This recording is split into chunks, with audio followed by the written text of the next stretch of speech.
Presidente Rafael Correa, entre las cuestiones que su gobierno enfrenta actualmente, dos tienen más repercusión internacional. Quisiera que usted explicara a los brasileños de qué se trata el conflicto con Chevron. En primer lugar, mil gracias por esta entrevista. Muy obrigado. Un inmenso abrazo a nuestro querido Brasil. Bueno, los conflictos que va a tener todo gobierno revolucionario que busca la justicia social con estas transnacionales corruptas y corruptoras. Chevron compró en el año 2000-2001 a Texaco, empresa petrolera que trabajó de 1962 a 1990 en Ecuador. Destrozó la selva amazónica, pero no va a poder ocultar eso. Te invito a ti, invito a Dilma, invito a cualquier brasileño a que vaya a la Amazonía, a meter la mano en las piscinas dejadas hace 30 años por Chevron y sacan la mano negra, la mano sucia de Chevron, que fue Petroecuador. Pregunta a las comunidades si alguien más trabajó, tocó esa piscina. Una gran mentira, no podrá con sus millones, con su prepotencia, ocultar la verdad es demasiado evidente. Entonces, lo denunciaron comunidades indígenas de la Amazonía por esa contaminación. Lamentablemente, y esta es la carta de la que se sirve Chevron, empresa corrupta y corruptora, corrompió a gobiernos anteriores. En 1998 un gobierno entreguista, el de Yamil Maguad, el de la crisis bancaria, firmó diciendo que todo estaba bien. Pero eso impedía al Estado, como Estado, demandar a Chevron Texaco, pero no a terceros privados. Yo no puedo poner obligaciones sobre individuos, sobre comunidades. Entonces ellos, en uso de su legítimo derecho, hace 20 años, demandaron a Chevron Texaco, porque compró, insisto, Texaco a inicios de este siglo. 20 años ha durado el juicio.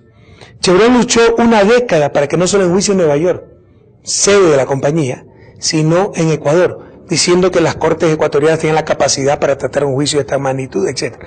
Pierde el juicio, y antes de que perdiera, cuando ya vio que no podía comprar a las cortes, que no podía comprar a nuestro gobierno, empezó una campaña mundial de desprestigio al Ecuador, al presidente Rafael Correa, nuestro gobierno, y al sistema jurídico ecuatoriano.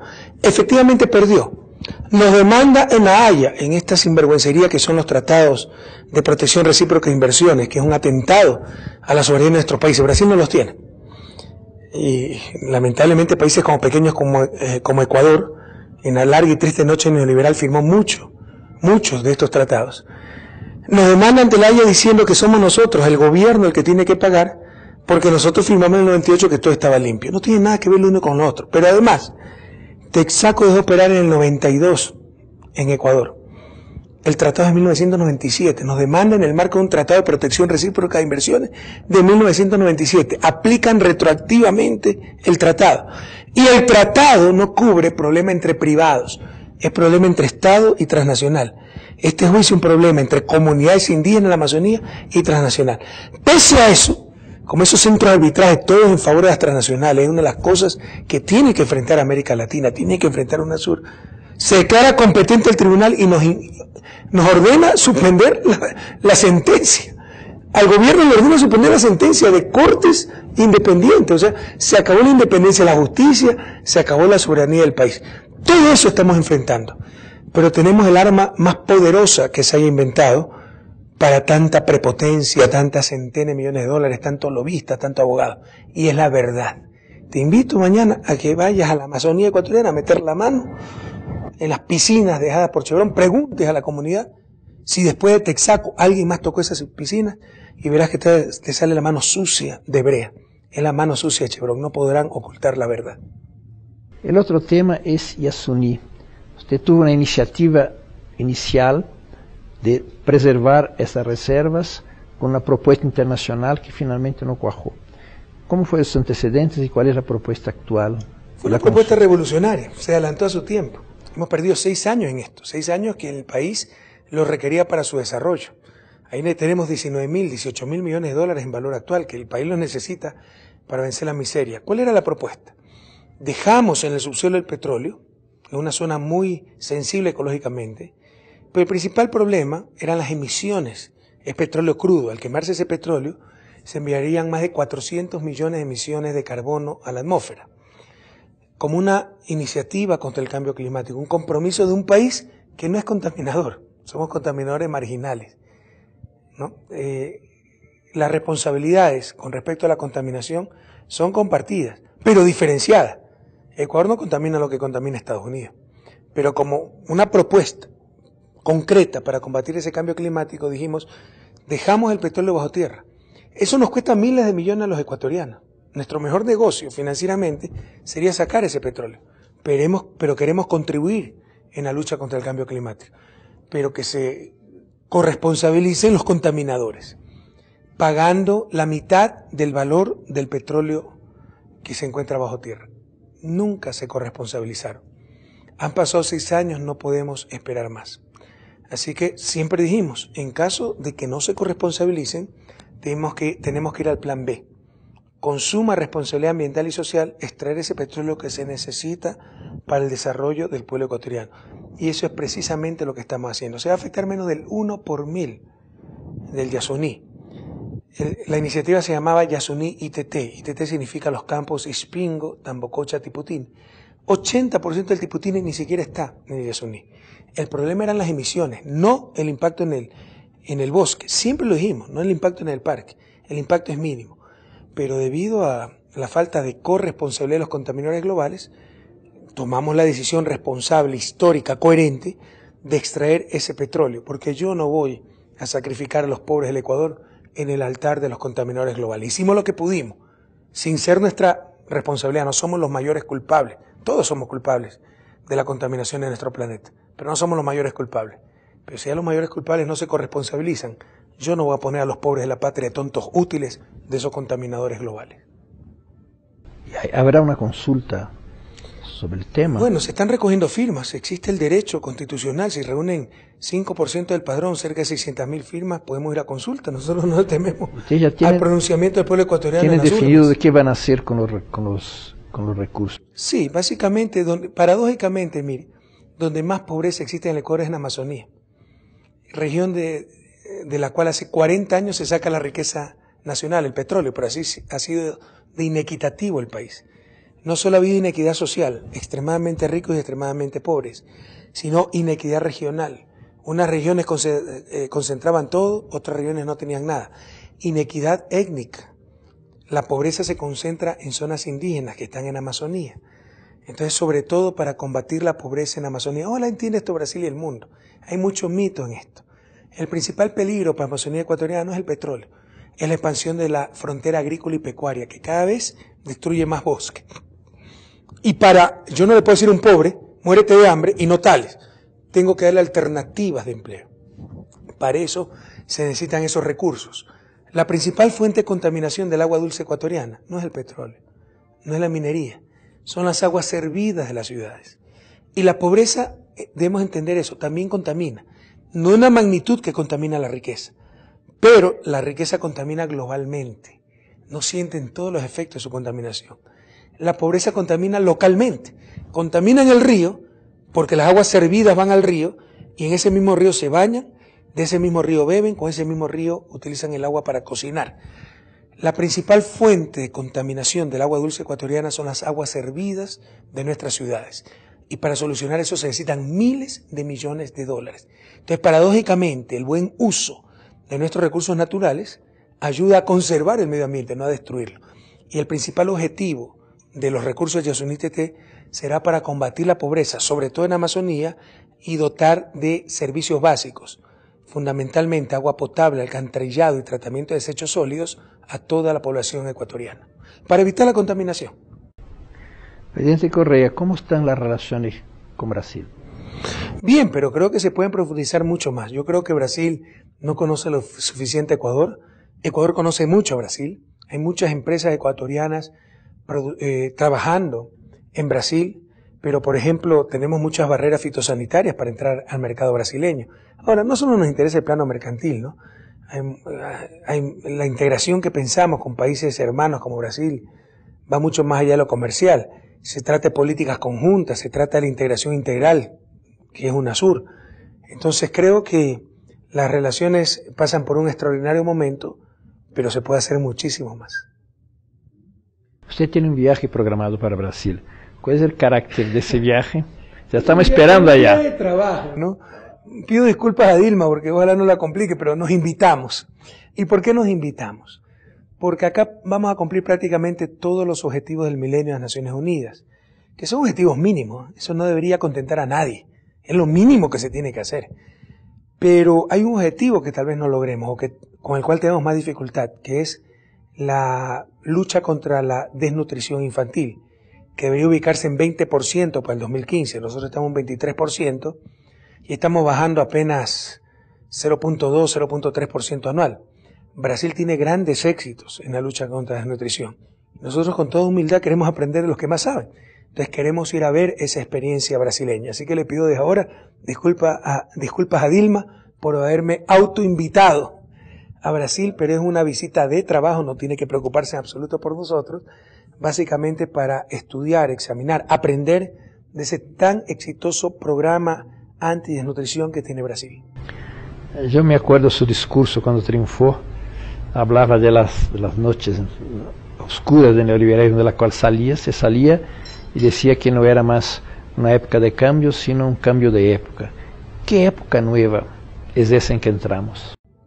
Bueno, se acabó la larga y triste noche neoliberal. En muchos gobiernos, países, existen gobiernos progresistas que están aplicando el socialismo del siglo XXI, pero ¿cuál es el cambio de fondo? Y ahí radica no todo el problema, pero la mayor parte del problema.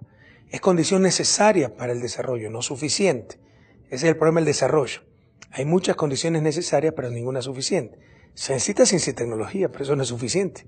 Lo pueden aplicar, la pueden utilizar nuestras élites solo para concentrar más ingresos y diferenciarse. Entonces, una condición necesaria, fundamental, es el cambio en la relación de poder. ¿Cómo se explica su desarrollo en América Latina? ¿Por qué América del Norte se desarrolló y nosotros no?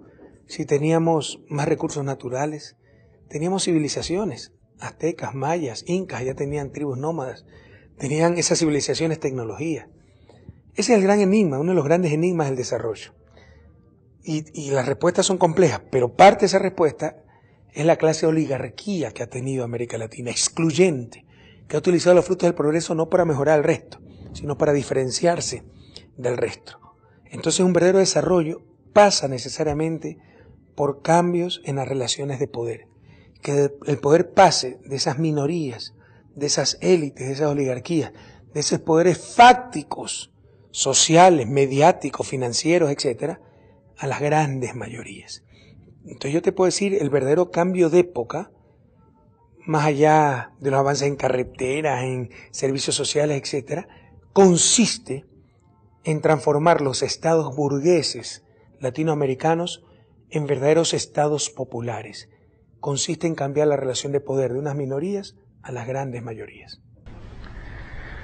Ecuador había tenido creo que 5 presidentes en 5 años o algo así. 7 presidentes en 10 años. En 10 años, bueno. Usted triunfó, el país se ha transformado enormemente, usted fue reelegido, tiene una amplia mayoría en el Congreso. ¿Usted resumiría cuáles son las grandes transformaciones que su gobierno ha logrado realizar hasta ahora en Ecuador? Insisto, la principal transformación es el cambio del poder político, del poder real. De unas élites, aquí lo más intolerable parecía normal. Por ejemplo, en dólares, nosotros tenemos dolarización, tenemos una moneda extranjera, haya tasas de interés del 20%, pero el salario básico era $150, y si aumentaba $10 el salario básico, los medios de comunicación, Fondo Monetario, las élites te hacían una campaña populista. O sea, lo normal era todo para el capital, nada para el trabajo humano, y eso parecía como normal. Entonces creo que hemos cambiado esas relaciones de poder, hemos puesto al ser humano sobre el capital, al trabajo humano sobre el capital. Pero yo te diría, como lo dije el 24 de mayo, creo que el principal logro de este gobierno ha sido vencer la desesperanza. Yo encontré un país desmoralizado, inmovilizado. Nos habían convencido, esa es una de las estrategias para dominarnos, a través de sus medios de comunicación, etcétera, que los ecuatorianos éramos los más corruptos, los más perezosos, los más mediocres, que no podíamos siquiera tener moneda nacional, que las buenas carreteras eran para Colombia, Perú, Chile. Hoy Colombia, Perú y Chile desean las carreteras ecuatorianas. Hemos vencido la desesperanza, hemos recuperado la autoestima y yo creo que ese es el logro fundamental. Pero además de eso, te insisto, ya en cuestiones reales se ha cambiado la relación de poder. Ya el poder no está en las élites, está el poder en las grandes mayorías. Sin embargo, esto todavía no es irreversible y esa es la lucha, ese es el desafío. La continuidad del dólar como moneda nacional, ¿en qué medida afecta y qué tipo de estrategia de salida? ¿Solo una moneda regional podía ser una vía de salida? Bueno, la dolarización fue un gran error. Lastimosamente se aprovecharon de la ingenuidad de nuestra gente, ¿no? Las élites, para engañarlos, no conocen de economía, de política monetaria. Pero si la dolarización es tan buena, ¿por qué los demás países no dolarizan? Porque la moneda nacional es el principal instrumento de política monetaria. Y la política monetaria y económica, de política económica en general, la política económica no es otra cosa que coordinación social. La moneda nacional es el principal instrumento de coordinación social. Si tú tienes un empresario con máquinas y necesita trabajo humano, y tienes un trabajador con capacidad de manejar esas máquinas, desempleado, y el empresario no tiene ese trabajador, si no hay adecuada política monetaria, hay desempleo, hay subutilización de recursos. Pero con adecuada política monetaria, dándole un crédito a ese empresario, contrata al trabajador y se reactiva la economía. La moneda es el principal instrumento de coordinación social. Y ese instrumento, ingenuamente, estúpidamente, renunció el país. Por supuesto, en economía no hay cosas que sean totalmente malas ni totalmente buenas. Todo tiene beneficio y perjuicio. La dolarización tiene mucho más perjuicio que beneficio, pero tiene beneficio. Te controla la inflación, te disipa incertidumbre, no necesitas reservas. Pero, por ejemplo, pierdes la política monetaria. Entonces eso fue un gravísimo error. La dolarización no es otra cosa que un tipo de cambio fijo extremo. Mira lo que pasa con Europa con esta clase política, no sale su recesión. Entonces haber crecido con dolarización realmente para los que entienden de economía es un gran logro. Entonces alguien dirá, bueno, usted es incoherente, critica tanto la dolarización, ¿por qué no sale de ella?